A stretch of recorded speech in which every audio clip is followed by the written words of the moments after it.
السلام عليكم ورحمة الله. مدن وعواصم سودانية عاشت، كانت عامرة ثم بادت بعد ذلك. بعض الناس بيعرفوه وبعض الناس بيجهلوه وبعضها اندثر تماما فلم يبقى منه إلا الاسم.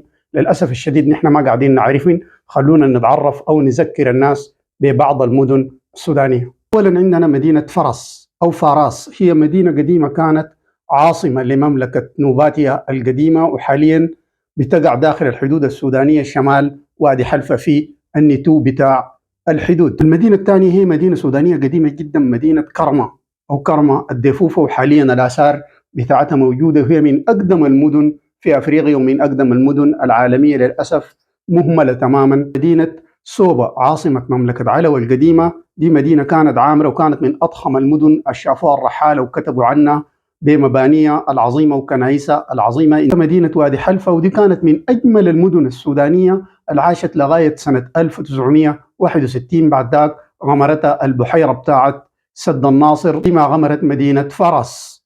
مدينة أروى مدينة سودانية تقريبا الناس سمعوا بها قليلين للمهتمين بالتاريخ. هي كانت عاصمة لمملكة التنجر في دارفور، وكانت عاصمة عظيمة ومدينة ضخمة اندثرت حاليا، توجد لها بعض الأطلال اللي اكتشفوها مؤخرا. مدينة طرة مدينة أسس السلطان سليمان صولون مؤسس مملكة الفور في جبل مرة، والمدينة كانت عاصمة لسلطنة دارفور، لكن حاليا المدينة اندثرت ولم يوجد منها غير قليل من الآثار اللي هي موجودة ومهملة تماما، زي مسجد طرة اللي هو بيعتبر من أقدم المساجد في السودان. مدينة دنقل العجوز اللي هي جنوب من مدينة دنقل الحالية، بتقع على ضفاف نهر النيل، وهي كانت عاصمة لمملكة المغرة القديمة، وبرضو من المدن الحالية بقت مدن أثرية وتعاني من الإهمال.